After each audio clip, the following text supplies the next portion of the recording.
All right, Kurt, you ready for the grind? You ready to roll? Ready for those early morning wake-ups on Sunday? What do you think? I am ready. I am ready to get me some film study in. Okay. Let's have somebody's got to play a little bit so I can start watching some film. Well, what do you? I'm excited about it. Wait a minute. So that means you're not doing your independent study right now? Is that what you're saying? Well, I mean, I do my independent study for other things.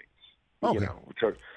As we prepare. But I like to, like you asked me about the Rams. Yes. I can go back and watch film from the Rams from last year, but that doesn't tell me anything about what they're going to be this year necessarily. So I look forward to week one where I can just start diving into seeing who these teams are, especially like with these quarterback changes. I want to see Matt Ryan in Indy. I want to see what that looks like. I want to see Russell Wilson in Denver with those young receivers and what that looks like. So I'm excited for that part of it to really figure out who these quarterbacks are going to be in their new situations. Yeah, I mean, that sounds like an excuse. I'll be honest with you. There's independent study time, Kurt, that you have to do, and that sounded like you were dodging. I'm not going to lie. I was actually just going to jump on my computer and watch some film today to see how much Patrick Mahomes gets past his number one read. Did you see? I was thinking about doing that to throw it up on my YouTube. So Kurt, that might be my film study for today. You're referring to a line from an anonymous defensive coordinator in the Athletic piece that Mike Sando aggregated from a whole host of analysts and observers and coaches in the league. How is there a defensive coordinator in the NFL who says Mahomes is a street ball guy that doesn't get past his first read? How does something like that happen, Kurt? Seriously. I think first we have to take it in context. Come on. Is that, the first part of it, if you just read it like that, you're exactly right. I mean, Patrick is so good, and he does so many things well that just on the surface, like, if we take away his first read, then whatever. He's not very good. I mean, even at street ball, he's better than most guys at street ball. So, but what you have to realize with defensive coordinators is that all of us as quarterbacks have flaws. We have things, and again, we have things that we're not as good at as other things.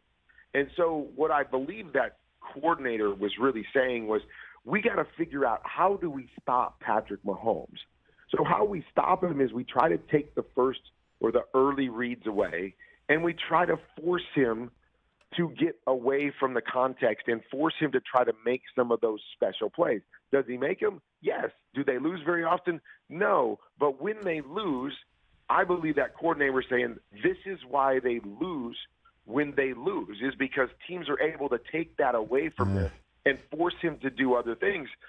Every coordinator is going to have a book on a quarterback and go, no matter how great they've been, this is what we need to get that guy to do, and now we have a chance, right? Let's get pressure on Brady. Oh, come on, he's the best to ever play. He's the best under pressure ever. Well, yeah, but when you get pressure on him, that's when he loses games.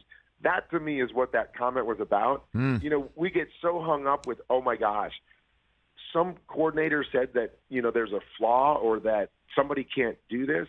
No, as a coordinator, you just got to get in your mind like, God, this guy's so good. But I got to get some confidence in my guys. Like, hey, if we get him to do this, he'll throw interceptions or he'll make mistakes, and we have a chance to beat him. I don't think that that coordinator was ever saying, hey, this guy's not any good at this. If we just do this, Patrick Mahomes is never going to win a game.